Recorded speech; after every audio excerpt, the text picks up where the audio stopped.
आज हम बात करने वाले हैं फणीश्वर नाथ रेणु की एक बहुत ही खूबसूरत कहानी लाल पान की बेगम के बारे में। ये कहानी हम तक पहुंचाई है रविंद्र पूनिया ने। तो ये कहानी है एक बहुत ही साधारण से सपने की और उससे जुड़े एक असाधारण स्वाभिमान की। चलिए इस दुनिया में थोड़ा और करीब से चलते हैं। देखिए, इस कहानी की जो आत्मा है ना, वो इसी बात में छिपी है कि कैसे एक छोटी सी ख्वाहिश एक औरत के आत्मसम्मान और समाज में उसकी जगह को पूरी तरह से बदल कर रख सकती है। ये सिर्फ नाच देखने जाने की कहानी नहीं, बल्कि आत्मगौरव को पाने की एक जबरदस्त दास्तां है। और बस यहीं से कहानी की शुरुआत होती है, एक सीधे से ताने से। एक पड़ोसन का ये सवाल सिर्फ एक सवाल नहीं है, ये एक चुनौती है जो कहानी के पूरे संघर्ष को एक झटके में हमारे सामने लाकर रख देता है। तो ठीक है, चलिए कहानी के पहले हिस्से में उतरते हैं, जहां हमारी जो मुख्य पात्र हैं बिरजू की माँ, वो गुस्से और हताशा से आप कह सकते हैं एकदम भरी हुई हैं। जरा सोचिए, घर के आंगन का वो सीन। एक तरफ बेटा बिरजू है जो मेले जाने की जिद में जमीन पर लोटपोट हो रहा है। बेटी चंपिया कहीं बाहर से देर से लौटी है और उसे लग रहा है कि अरे, पूरा गांव तो मेले की तैयारी कर रहा है और वो अकेली ही पीछे छूट गई है। अच्छा, अब जरा किरदारों से भी मिल लेते हैं। सबसे पहले बिरजू की माँ, हमारी हीरोइन, जो गुस्से में तो हैं पर दिल की बुरी नहीं है। फिर है उनके पति, एकदम सीधे साधे दब्बू से। और एक बहुत ही अहम किरदार है जंगी की पुतोहू, जिसकी तेज जबान कहानी में और मिर्च मसाला लगा देती है। ये सब मिलकर ही तो इस गांव की दुनिया को जिंदा करते हैं। तो अब कहानी में आगे बढ़ते हैं और देखते हैं कि कैसे ये इंतजार और बाहर के लोगों का दबाव कहानी के तनाव को और ज्यादा बढ़ा देता है। अब देखिए, जैसे जैसे समय बीत रहा है उसकी बेचैनी बढ़ती जा रही है। सूरज डूब रहा है और नाच देखने की उसकी जो उम्मीद है ना, वो भी धीरे धीरे दम तोड़ रही है। उसका गुस्सा अब निराशा में बदलता जा रहा है। और इसी निराशा के बीच आग में घी डालने का काम करती है जंगी की पुतोहू। वो किसी से नहीं डरती और सीधा आकर ताना मारती है।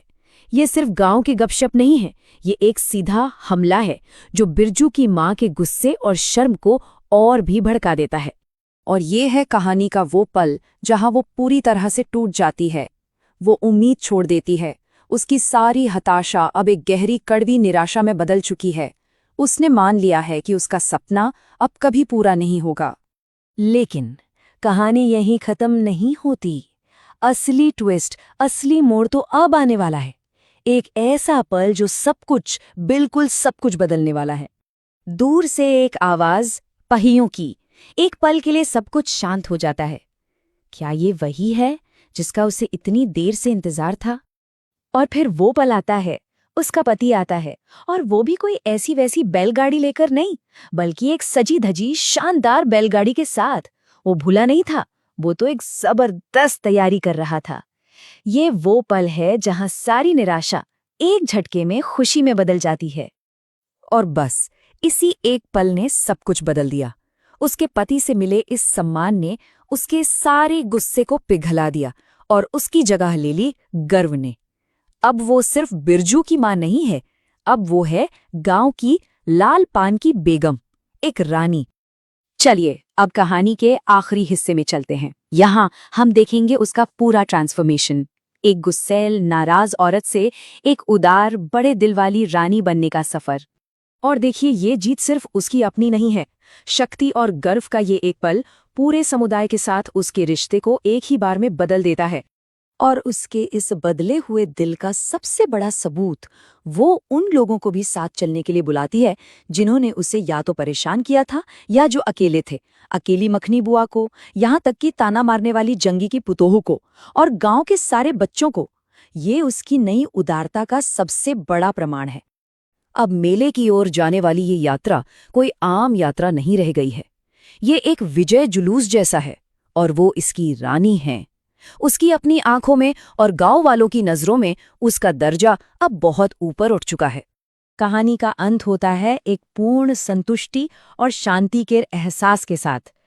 लाल साड़ी में सजी अपनी परछाई को देखकर उसे लगता है कि उसका सपना पूरा हो गया। उसकी सारी इच्छाएं पूरी हो चुकी हैं और मन में बस एक गहरी शांति है। और ये कहानी हमें इसे गहरे सवाल के साथ छोड़ जाती है, कैसे अपनी जीत का एक पल हमें दूसरों के प्रति ज्यादा दयालु और उदार बना सकता है। ये एक ऐसा विचार है जो इस कहानी को सिर्फ एक कहानी नहीं बल्कि जिंदगी का एक जरूरी सबक बना देता है।